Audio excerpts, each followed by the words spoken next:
Idriss, essaie encore de la toucher, on ne va pas te le dire. Trop, c'est trop. Ta part s'arrête aujourd'hui. Tu te prends pour qui au juste? C'est toi qui te prends pour qui? Maman Aminata? Quelle surprise. Vous venez encore consoler votre fille parce qu'elle ne sait pas tenir une maison de mon standing? Tais-toi, Idrissa, ne prononce plus son nom avec cette bouche qui sent le mensonge et le parfum des autres femmes. Comment osez-vous? Je dis la vérité. Écoute, j'ai payé la dot. J'ai construit cette vie. Elle porte des diamants que vous n'auriez jamais pu lui offrir. Si je rentre tard, si je vois d'autres femmes, c'est mon droit de lion. Un lion protège sa famille. Toi, tu n'es qu'une petite hyène qui se nourrit de la douleur de celle qui a tout sacrifié pour toi. Tu crois que tes diamants cachent les larmes? Elle ne manque de rien. Elle a l'argent, le nom, le respect des gens. Le respect? Tu l'as humiliée hier soir au restaurant devant tout le monde. Tu as ri d'elle avec tes amis pendant que ta maîtresse te tenait la main sous la table. Tu penses que je ne sais pas? De quoi tu parles? Regarde cette bague. C'est tout ce que mon mari m'a laissé. Ce n'est pas un diamant de 20 carats, mais c'est du respect pur. Donc Vous écoute-moi. allez me maudire? On n'est plus au village, vieille dame. Non, je vais simplement te reprendre ce que tu ne mérites plus. Aujourd'hui, Mariam part, et avec elle ta chance, car une maison où la femme pleure chaque jour est une maison que la bénédiction de Dieu déserte. Mariam! Pose ça, tu n'iras nulle part, tu m'appartiens! Touche-la encore une fois, et je ferai en sorte que ton empire de billets s'écroule plus vite qu'un château de sable. J'ai des preuves de tes détournements de fonds pour tes maîtresses, Idriss. Je ne suis pas qu'une mère, je suis celle qui voit tout. Vous allez la rendre pauvre! Elle n'est rien sans moi! Elle préfère manger du pain sec dans la paix que du caviar dans le mépris. Adieu, Idriss. Garde tes diamants. Ils seront tes seuls compagnons quand la solitude te dévorera. Maman, partons ensemble. Oui, ma fille, allons-y. Vous reviendrez! Je me sens si seule et triste. Je suis là pour toi. Dis-moi tout. Merci, ça me touche. Traoré, me voici et ça fait bientôt 2 mois que je vis dans ma maison toute seule. Mais Fatima, pourquoi? N'es-tu pas mariée? Si, mais je ne sais pas où se trouve mon mari. Et qui est? Comment ça? Il ne rentre pas? Il ne t'appelle pas? C'est quoi au juste, Fatima? Traoré, je n'en sais rien. Je suis devenue gardienne de la maison, gardienne du couple. Je suis épuisée. Waouh, c'est incroyable ce que j'entends là. Et comment tu fais? Je fais comme je peux. Tu sais qu'il m'a interdit de travailler, du coup, c'est ma famille qui m'apporte à manger. Oula! Mais pourquoi tu ne rentres pas chez vous? Mais pourquoi faire? Cette maison, je l'ai construite avec mon mari quand tout allait bien. Pourquoi l'abandonner? Bref, je comprends que ce soit difficile pour toi. Mais qu'est-ce que tu comptes vraiment faire de ta vie, Fatima? Sans te mentir, Traoré, je suis épuisée. Je n'ai plus la force de me relever. Ok. Est-ce que tu me permets alors de te tendre la main? De t'aider et t'accompagner pour que tu retrouves ta forme, Fatima? Tu me fais de la peine quand je te vois comme ça. Je ne sais pas. Je ne sais vraiment pas si j'en serai capable. Et en même temps, je ne veux pas te perdre de temps. Non, Fatima. T'épauler et t'accompagner à guérir serait la plus belle chose que j'aurais fait dans ma vie. Quoi? Mais qu'est-ce que tu sors comme ça? Fatima, puisqu'on parle franchement, sache que j'ai toujours eu des sentiments pour toi. Mais tu ne le voyais pas. Tu étais concentré sur Joachim et tu m'as toujours vu comme un ami. Waouh, Traoré, je suis surprise. À la limite gênée. Mais pourquoi me dis ça maintenant? Pourquoi parler de ça aujourd'hui, Traoré? Ma situation te plaît? Veux-tu que je regrette mes choix? Pourquoi tu fais ça? Je suis désolé, Fatima. Je ne voulais pas te mettre dans cette situation. Excuse-moi, s'il te plaît. Pardon, laisse-moi seule. Tu peux t'en aller, s'il te plaît, Traoré. Tu es venu remuer le couteau dans la plaie. Et tu vas rester avec qui? Excuse-moi, s'il te plaît, ce n'était pas mon intention, Fatima. Trop tard.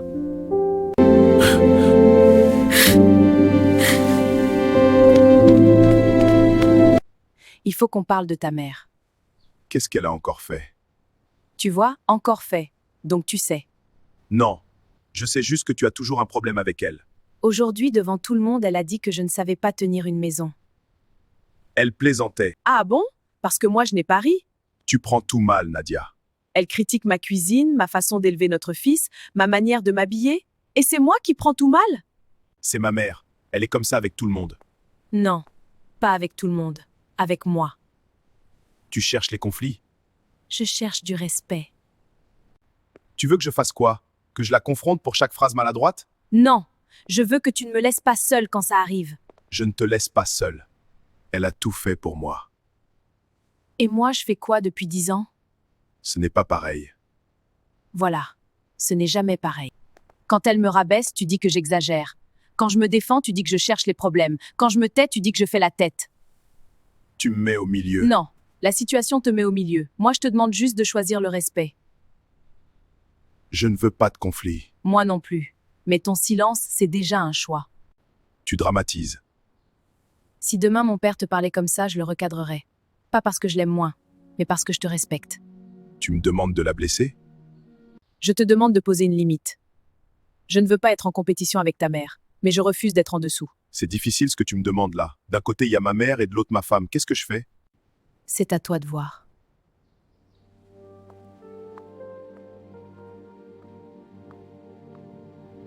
C'est ma mère! Et moi, je suis ta femme! Ta mère m'a encore humiliée devant les enfants. Elle est âgée, respecte-la. Elle m'a appelée celle qui profite de mon fils. C'est ma mère! Et moi, je suis ta femme! Tu exagères. Elle fouille nos affaires, elle critique ma cuisine, elle décide quand elle vient dormir ici, elle entre dans notre chambre sans frapper. Tu veux que je fasse quoi? Que je l'abandonne? Non, que tu me défendes. Quand tu ne dis rien, je me sens seule dans mon propre mariage. J'ai peur de la décevoir. Et moi, tu n'as pas peur de me perdre? Elle a toujours été comme ça. Elle contrôle tout. Même moi. Alors c'est ça, tu veux que je vive sous son contrôle aussi? Si je lui dis quelque chose, elle va dire que tu m'as changé. Que tu me montes contre elle. Je ne veux pas te changer. Je ne suis pas en compétition avec ta mère. Mais je refuse d'être traitée comme une intruse. Je ne savais pas que ça te détruisait autant.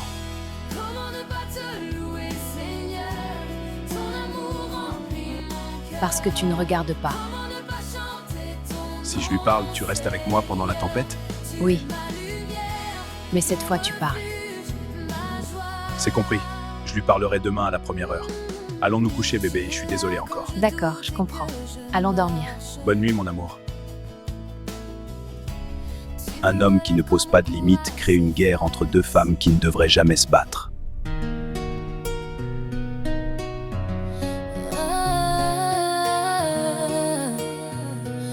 Tes sœurs viennent de partir.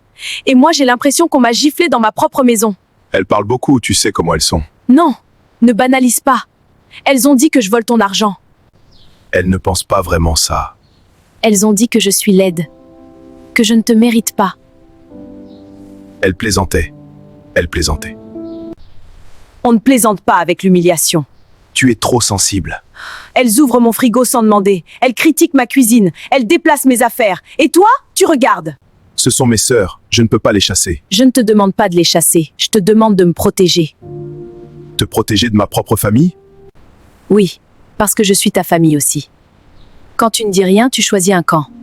Je ne veux pas de conflit. Moi non plus. Mais le silence est déjà un conflit pour moi. Tu veux que je fasse quoi? Leur dire que cette maison est la nôtre. Que le respect n'est pas négociable. Que je ne suis pas une invitée. Elles vont mal le prendre. Et moi, tu crois que je le prends comment? D'accord. Je vais leur parler. Pas pour me défendre comme une victime, mais pour poser des limites. Tu as raison. Si je ne mets pas de limite, personne ne le fera. Dans un couple, la protection n'est pas seulement physique. Défendre son conjoint face aux humiliations, même familiales, est une preuve d'amour et de loyauté. Je t'ai choisi comme mari, pas comme spectateur.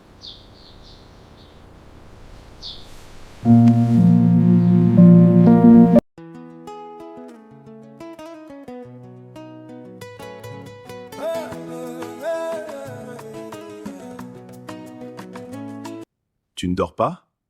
Non, j'attendais. Ah bon? Quelque chose ne va pas?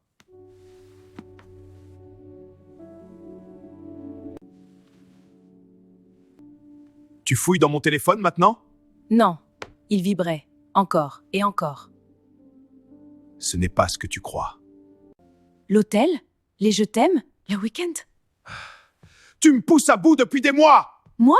Toujours fatiguée, toujours distante, toujours ailleurs! J'étais distante parce que je sentais que tu partais. Tu sais ce qui fait le plus mal? Ce n'est pas qu'il y ait une autre femme. C'est que tu me regardais dans les yeux, en mentant. Je ne voulais pas que ça aille si loin. Ça va toujours loin quand on commence petit. Tu vas me quitter? Je ne sais pas encore. Mais ce soir, je quitte l'illusion. Vanessa, attends. Si elle te fait du bien, tant mieux. Mais moi, je ne suis plus là. Heureux ménage à vous. Attends, s'il te plaît, chérie. Je peux tout expliquer. Trop tard. L'heure s'est écoulée. Tu sais ce qui est ironique? Je l'ai toujours su. Je voulais juste que tu choisisses de me dire la vérité. La trahison commence rarement dans un lit. Elle commence dans un silence.